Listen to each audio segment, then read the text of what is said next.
Your Highnesses, Your Excellencies, distinguished guests, midshipmen and cadets, and ladies and gentlemen, good afternoon. On behalf of Parsons, it really is a privilege to be a sponsor of this great conference, and also a privilege to have the opportunity to introduce our keynote speaker this afternoon, His Highness Prince Abdullah Al-Saud, Ambassador of the Kingdom of Saudi Arabia to the United States. Now, Dr. Anthony said quite a bit about Parsons and our work over the years in the Middle East, but Parsons really made its reputation in the Arabian Peninsula by managing one particular project, the Yanbu Industrial City, for one particular client organization, the Royal Commission of Jubail and Yanbu, and working directly for and with a certain individual who studied engineering in the UK and then had a long, distinguished business and investment career representing his country and is now representing his country abroad, and that would be Ambassador Al-Saud. Now, we've had a lot of discussion today and yesterday about Saudi Arabia's Vision 2030, and quite a bit of debate about the confidence levels in its success and its prospects. Well, one of the reasons that I'm personally very confident in the prospects for the national transformation vision is that the kingdom has actually done it before, albeit on a different scale, with the Jubail and Yanbu projects, led by our speaker today. If you think about it, in 1975, Saudi Arabia didn't have a hydrocarbon economy. It had a crude oil export economy. Its other economies, other commodities, gold, copper, zinc, phosphates. There was little downstream production. There was no manufacturing to speak of, no chemical industry, and few, if any, industrial jobs for its population. The kingdom at that time decided, we've got to change this. We've got to do more internally. We've got to diversify what we have. And it decided to create not one, but two great showcase industrial cities on either coast, basically from scratch. Now, it was an idea that was criticized at the time of being pie in the sky and overly ambitious, but it was a long-term vision. It was driven by an understanding of commercial capabilities, competitiveness, and future market trends, and the need to diversify the economy. It included environmental protection and sustainability elements from the very beginning, just as we are seeing in the Vision 2030. And it worked, due in large measure to the vision and the management acumen of Ambassador Al-Saud. Today, the Saudi crude oil economy is a far more robust petrochemical, fertilizer, plastics, and shipping powerhouse with thousands of jobs and the establishment of new world-class corporations such as SABIC. Now, fresh from ushering in the kingdom's first economic transformation, the ambassador then took his talents to the investment arena and led the Saudi Arabian General Investment Authority, generating foreign investment opportunities in the kingdom while creating new financial sector jobs for Saudi nationals. And under his watch, some 2,000 foreign business licenses were issued for a total of $15 billion. And after that long, successful business and finance career, Ambassador Al-Saud is now bringing his progressive free market outlook and his deep understanding of America to his new job as the representative of King Salman here in Washington. Now, we all know that timing is everything, and in the past year, it hasn't been exactly the most tranquil year in U.S.-Saudi relations, ranging from the JASTA debate to some of the rhetoric in our presidential campaign to some of the divergences in strategic perspectives that we've heard in the last 2 days. But just as I am confident that in the success of Vision 2030, based on the previous success of Jubail and Yanbu, I am equally bullish on the future of U.S.-Saudi relations, due in large measure to the dynamism, the communication skills, and most of all, the sense of humor possessed by our speaker today. When an ambassador is not afraid to go off script and crack a joke at a public forum, and I've heard him do it a number of times, you know that he is comfortable in his own skin and he's confident in his abilities. In that sense, he's very American. And I know that the next US president will appreciate his candor as well as his wit, just as the current occupant of the White House does, and just as all American diplomats, scholars, and business people with whom he has worked, and who are honored to call him by his nickname, AFT. Ladies and gentlemen, it was with great pleasure that I introduce to you today Ambassador His Highness Prince Abdullah bin Faisal bin Turki Al-Saud.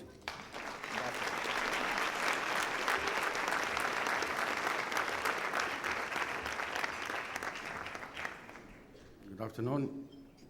Thank you so much for all those that worked on this conference and those that contributed, and of course the people who did all the work, and for the nice introduction. I would like to debate some of the things you said, but there's no time. I think the best thing is just wait for the book. Everybody's been very kind because I'm ambassador of Saudi Arabia. And I've been called all sorts of fantastic things. From 3-star, well, actually somebody gave me 5-star Michelin. I like to cook, and as you can see, I like to eat. And even Washington would not stop me from doing these things. And then all the things you said, anyway, it's not the time to dispute it, but you're very kind.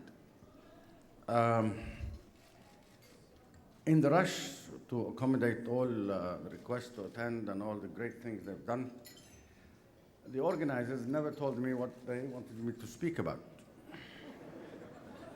Now I go to you, Bill, what do you want to speak about?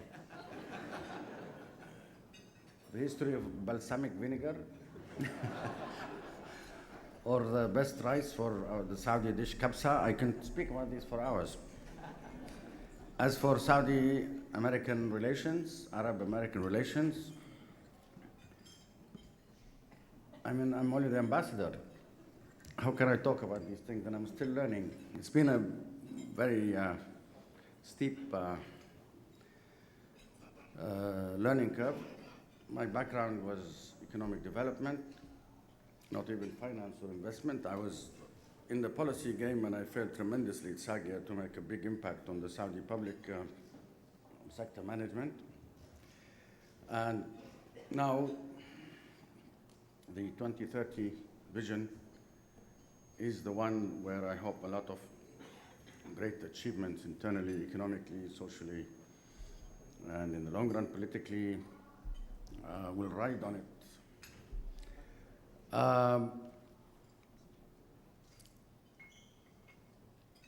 Many things were said that covered many aspects of issues that you would be, interested to hear about.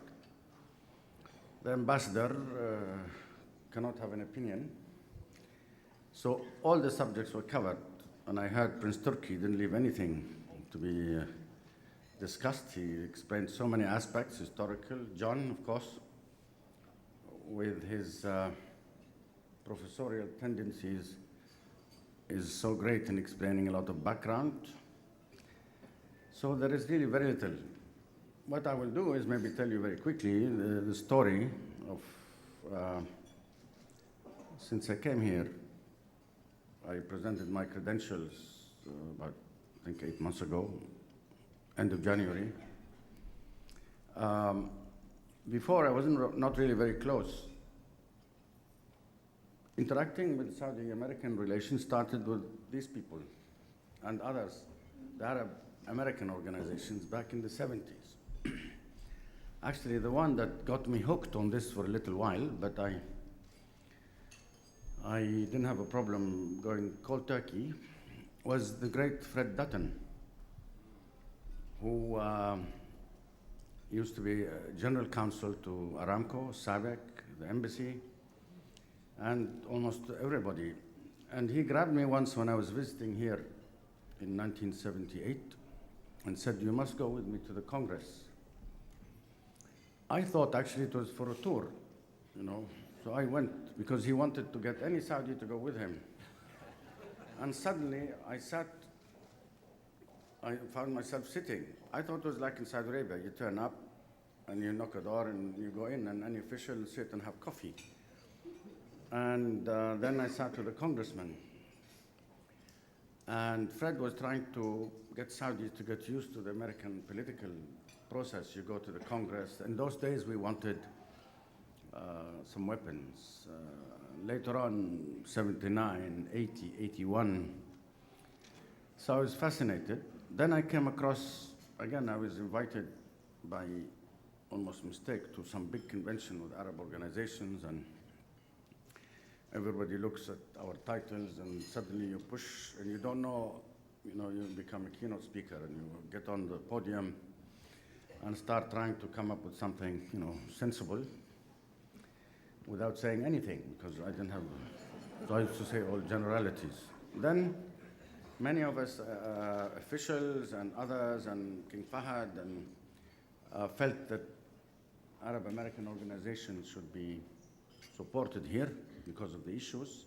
In those days, number one was, and still is really, although people don't look up so far, is really the Palestinian problem. And other things. Then by 82, more things, Lebanon, this and this and this, and you know the rest of the story. Mr. Khomeini turns up next door and decides, the best way to rule is to attack everybody else.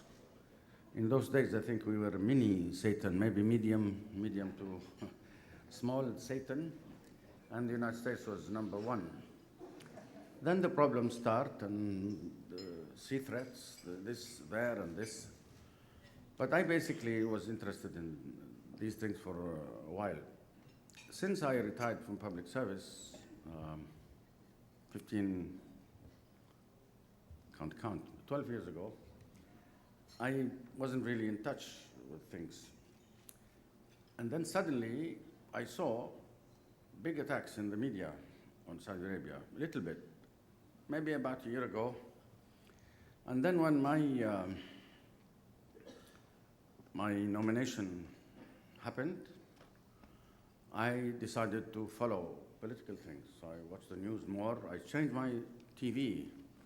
Before it was food stations, soccer, art, local news, and then at the end, news. And I was astonished. There were things from the sublime to the ridiculous. Now, the status of the fourth estate in the Western democracies, in our opinion, in the third world, when we used to worship these icons, was totally destroyed after the Iraq invasion. And the reaction to the media, we used to, because of our shortcomings in many third world countries, worship newspapers in the West, freedom of speech, freedom of this. And when we saw what they were saying after Iraq war, and continuously for months and then years, all your institutions were, I cannot do a hand sign, but to people, whatever the Italians would, because they were not at all sensible, honorable, honest, and all of the things, the poor third world that were always, because of what they thought were shortcomings in their own societies, looked at the great people who say, we are the best, we have this, and in fact we can go to your country and kill you for what we have. And then they don't apply it in their own. This sort of, and then I found big attack. And then I come here to Washington, and from day one I was dazed and confused. And this is a famous phrase that came from famous poets of the late 60s, a group of poets, late 60s and 70s, called Led Zeppelin. And you like Led Zeppelin? We should have had background music here. And then there was no Stairway to Heaven here. Anyway, and I'm astonished.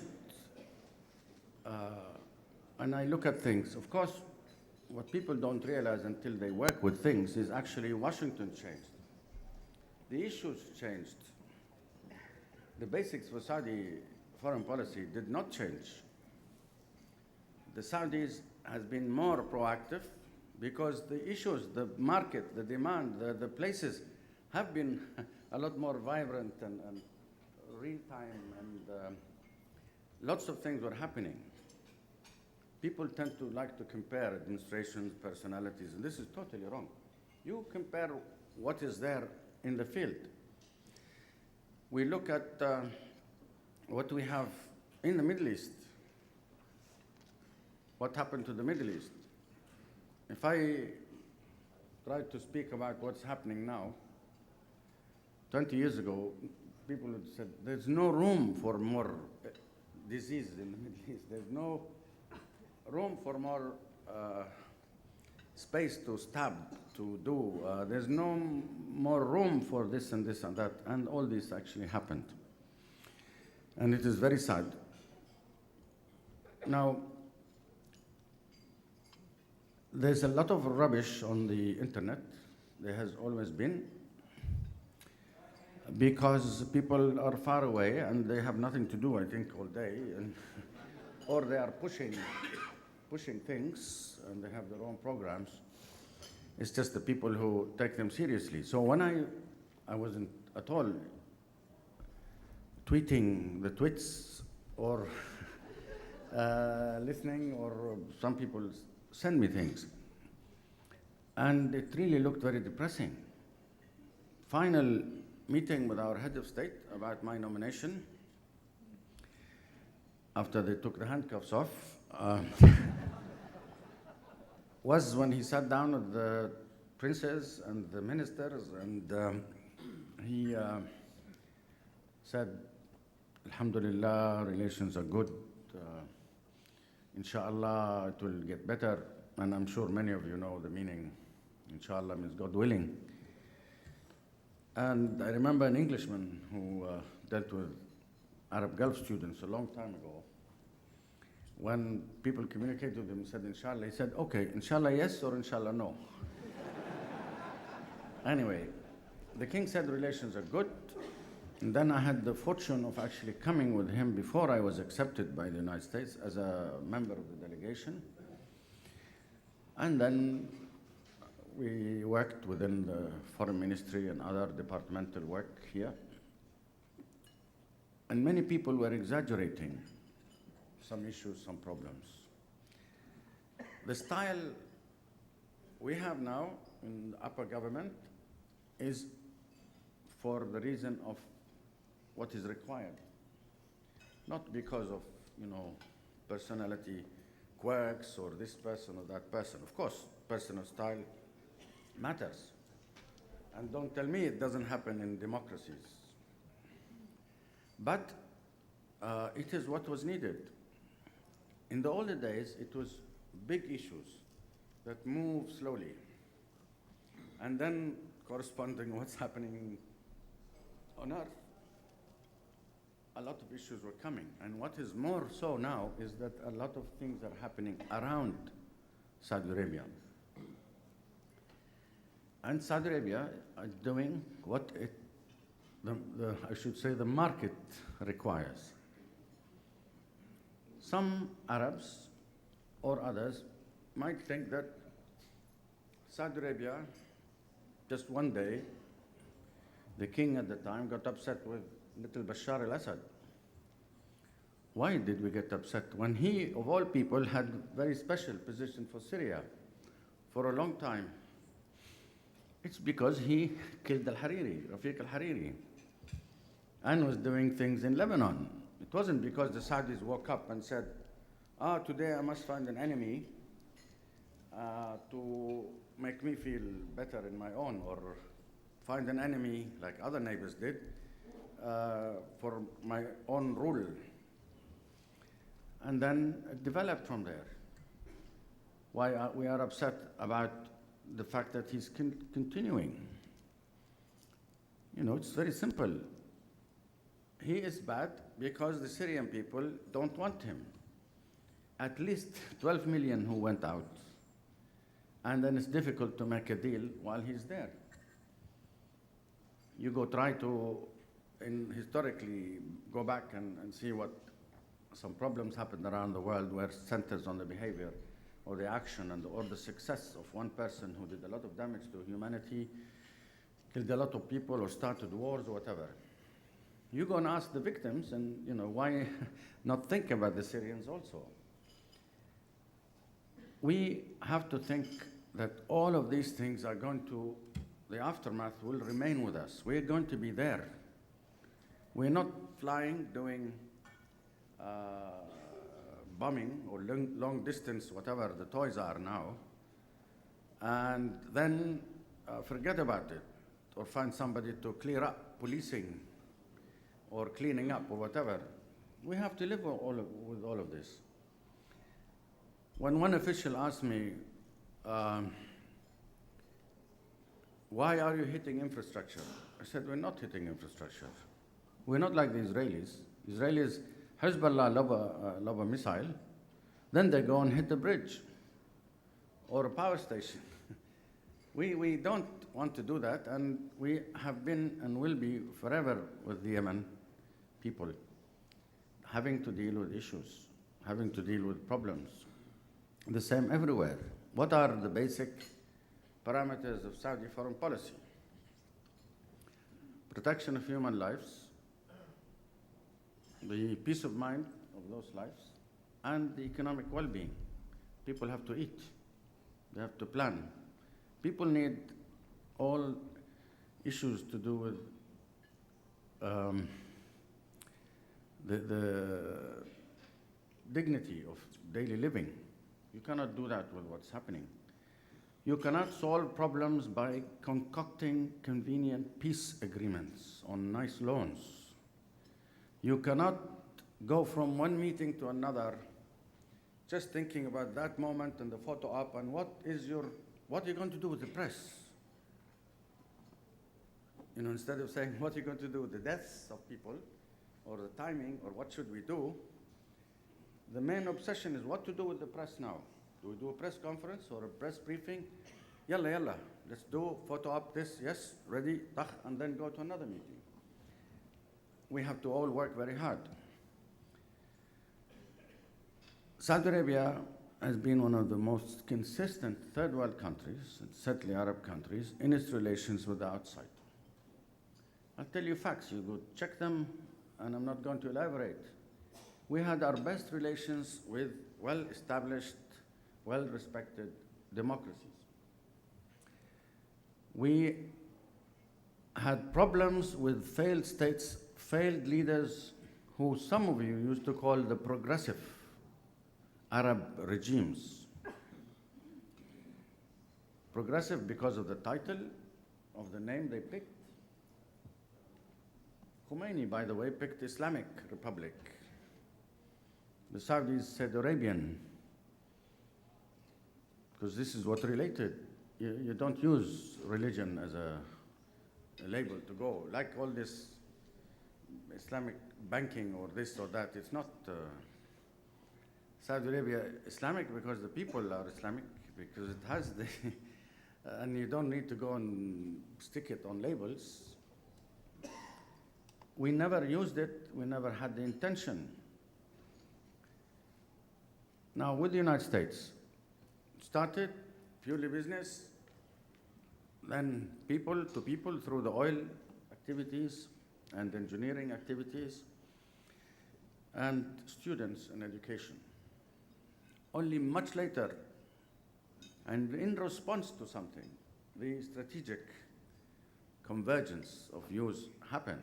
Why? Because the Soviets were coming from under the table and over the table. And we sided with the West. And you know why? For internal reasons.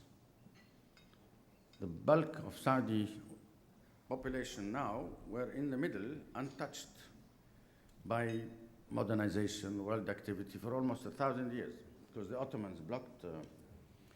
We had absolutely nothing, and it's so difficult to describe how it was, even in my generation's early days. And we were not worth colonizing. Even the Ottomans would not colonize us. And the only people we saw, the Turks coming, killing a few people, taking some shooting practice, and then the Sufis, who used to walk across to the pilgrimage. In fact, any foreigner up to 40s, we used to call Darwish from the dervishes. After that, when we got to know other Arabs, mostly people from Syria who were called Sham, we started calling everybody with trousers Shami, Shuam. And then slowly we opened up and people kept coming. I had a story recently that said that when the oil agreement with Americans was being worked on, first question when they first came was King Abdulaziz said, do they believe in God? So they said yes. Then he asked his advisor or the person who brought them, do they have any colonies? He said no. So he said, I will sign. The bit about believing in God is very important because the Saudis, just a little bit before that year, were actually, most of them were in revolt, edged on for political reasons, but using the religious backdrop, were basically protesting the openness to the world. One, it was very little opening. And this we've had up and down for years. Fast development in the 70s, a reaction from a lot of people, again, edged on by some religious thinking and some religious, could say conservative, activist, extremist, take your own label. And then later on, lots of issues came up with the United States. What people are so shocked about, and particularly the Saudi tweeters, is that they've never seen a lot of these issues come up. Before, it didn't. They weren't the same situation. As for the relationship with America, of course, we have never before, and because of what is on the ground and what is needed for the public, we have never talked about it in public. Now we have two meetings, a meeting between an official, our officials, and they go out, each one saying something different about Syria. We say Bashar al-Assad must go, otherwise the public will not accept him, and the others go and say whatever they say. We disagree in public, agree in public, and the same in private. There's constant meetings.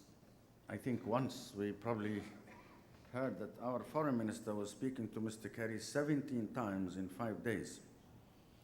And it is because of the way people communicated and because of what's happening on the ground. If you want to do something positive, you have to be on top of things. People who want to damage, disrupt, sabotage, terrorize, whatever they do, they don't care. They go from one point to another without thinking about the impact. They just want to go for the kill.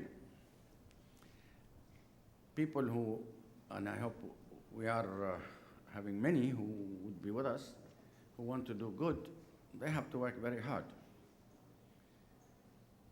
The relations with the United States have been good, successful. We had major differences. I don't want to go through the milestones. Primarily, one is 1973. The other one was Camp David, summer of '79, where at the time the administration wanted a clear position. Our position was very clear, but it's not something that you can announce then. We wanted to stay with the Arab fault because we did not trust Saddam Hussein walking away with them. And we also wanted to support any peace, but we were worried about the way it was done by Mr. Sadat and the lack of attention to the details, both on the Egyptian side and on the American side. In fact, I remember King Fahd tried and made a big study, and he sent it to Mr. Carter on what does self-rule mean or autonomy. It was so detailed, it's unbelievable. It talked about electricity metering, parking space, and all of this. Because if you are an occupier, you could really squeeze the public in ways that nobody would see. And who's going to do the details? Who's going to follow the details?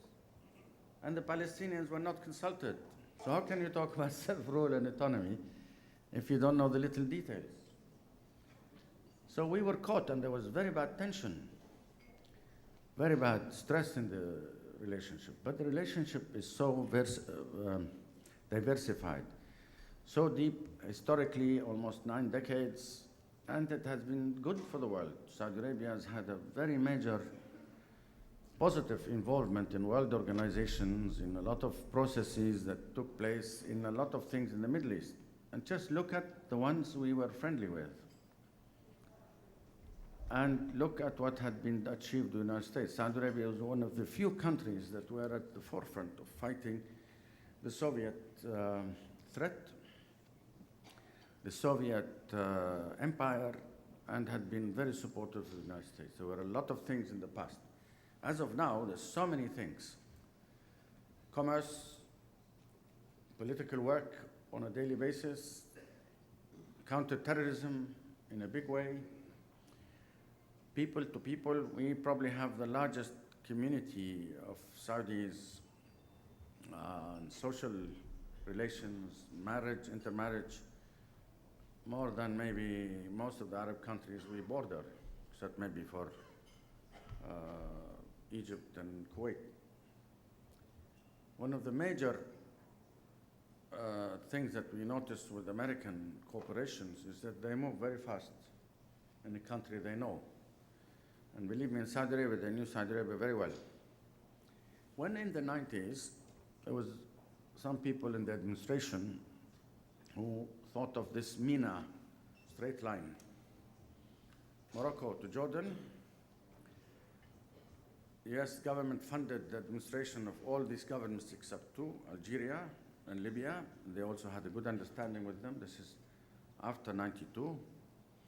There were talks with the Palestinians, Madrid conference before, then the Oslo thing. A major article appeared at that time, leaking, and the leak came from 2 senior US government officials, leaked the Chapter 4 within the IMF report, which derided the Saudi economy, financial situation. The Saudi government lost during Iran-Iraq war, Iraq invasion and subsequent liberation, which was a brilliant cooperation between the 2 countries.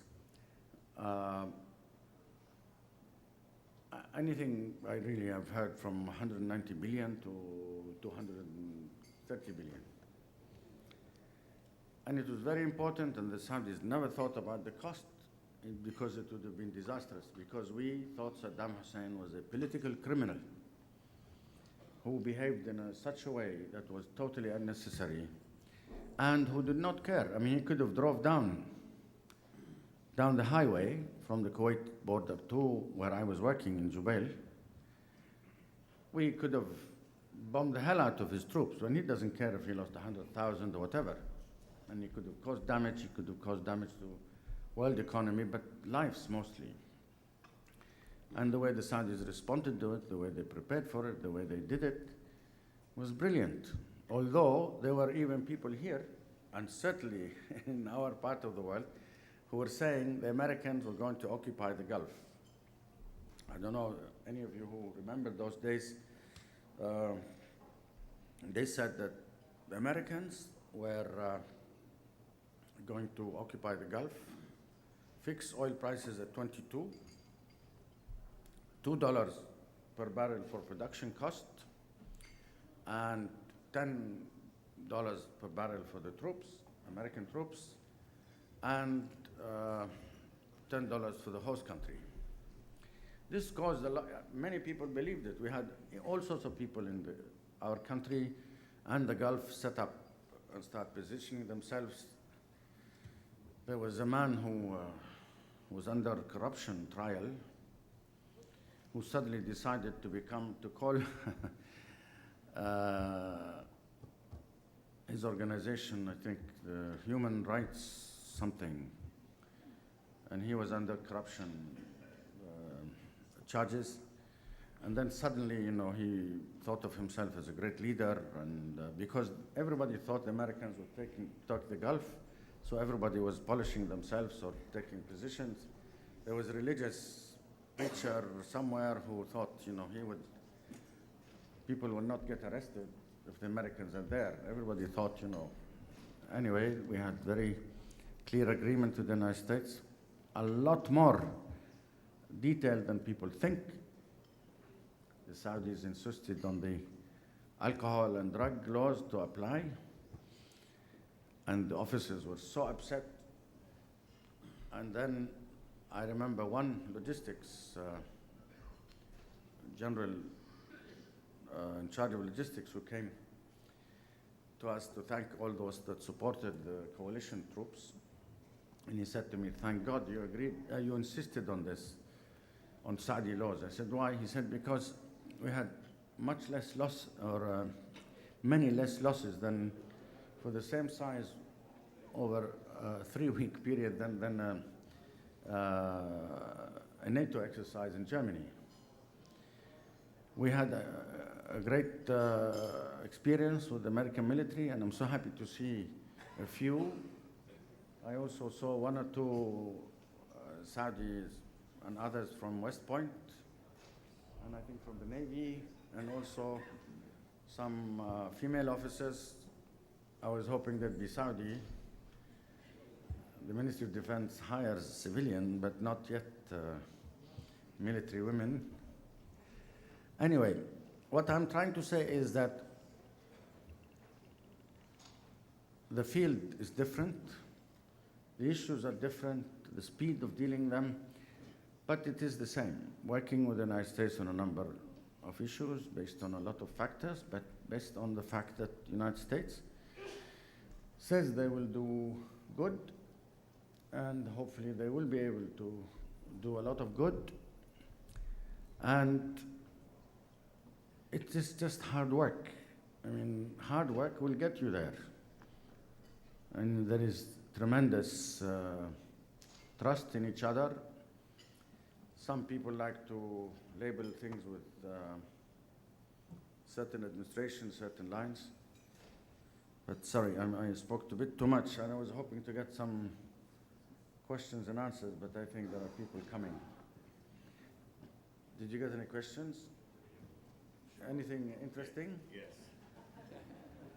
Where are they? Can I see? Yes. Do you think Saudi Arabia runs out of oil? What is your opinion about? I don't understand. 2030. Is this oil? Yeah, it is. 2030 vision. What's your opinion about the 2030 vision? No, do you think Saudi Arabia will run out of oil? Run out or will run? Run out. No.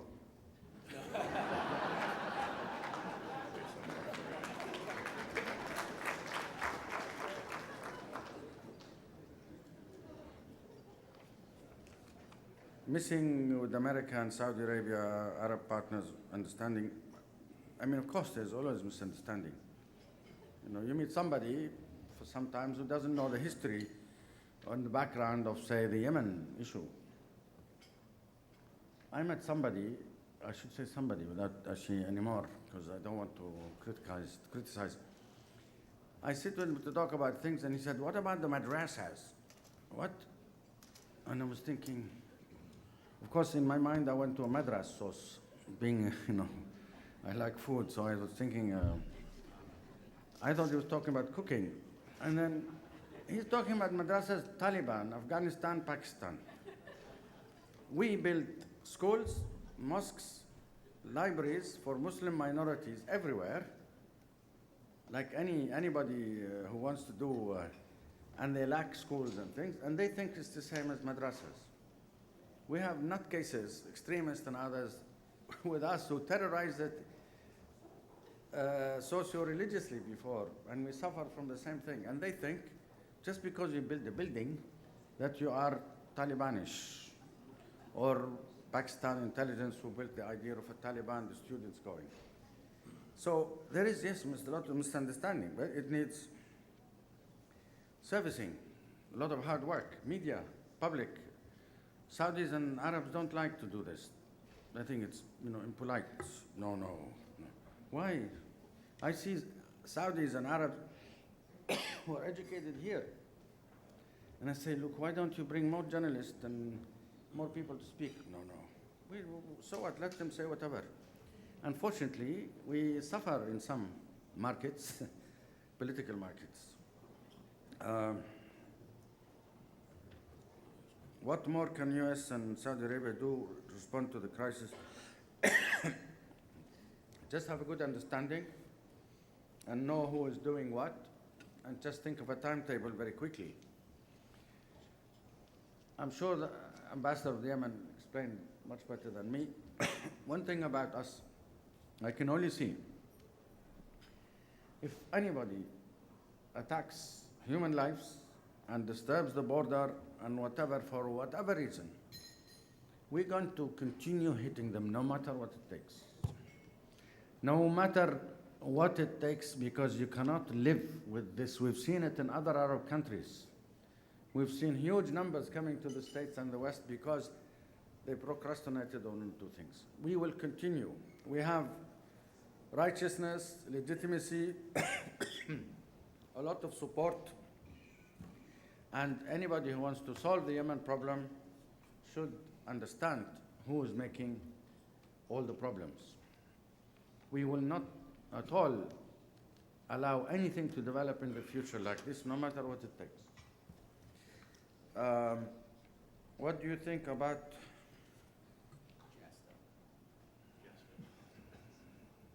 Jasta? What is Jasta? I'm only the ambassador. How does the, No, I understand. you know what it is? Yeah, how it is does an affect, unfortunate US American thing. relations? It is really an American issue, and a lot of countries were very disturbed about it, and it's up to the Americans, really. How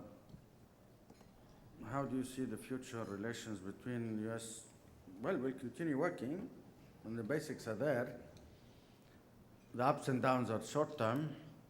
I mean, you deal with them and handle them.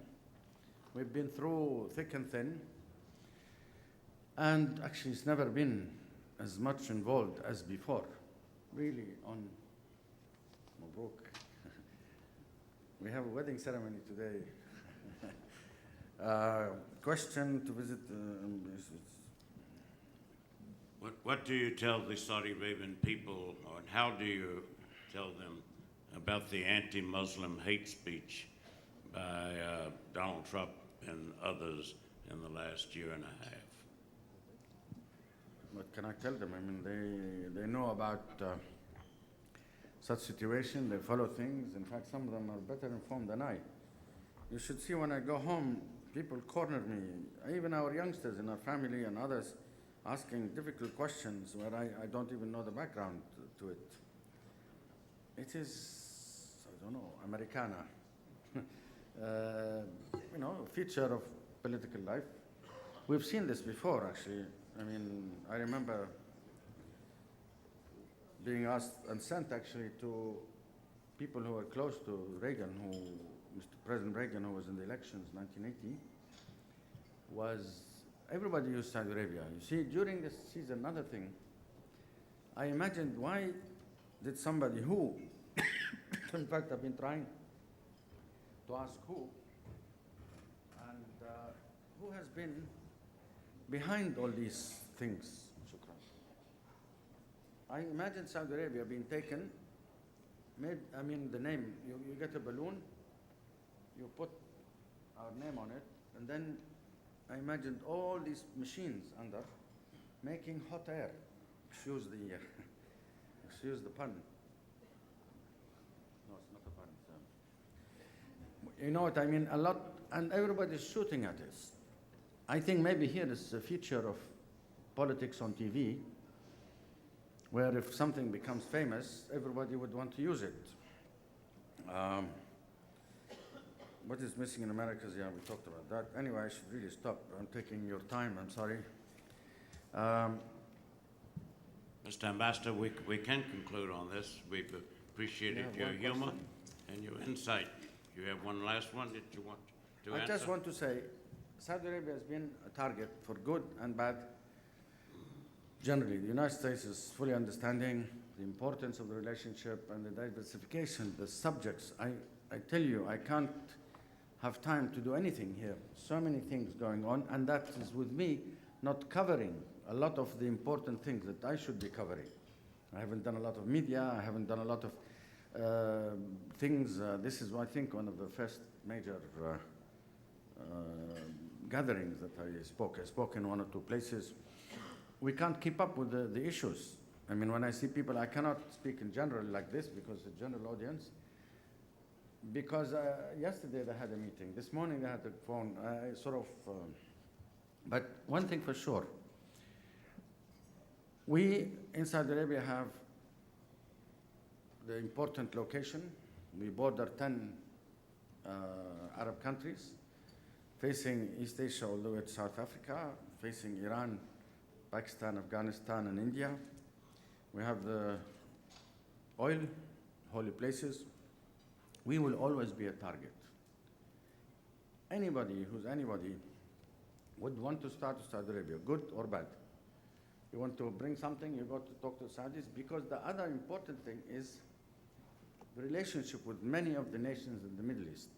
The important ones, the sensible ones, but we will always be the target for every Tom, Dick, and excuse the pun this time, Zawahiri. Thank you.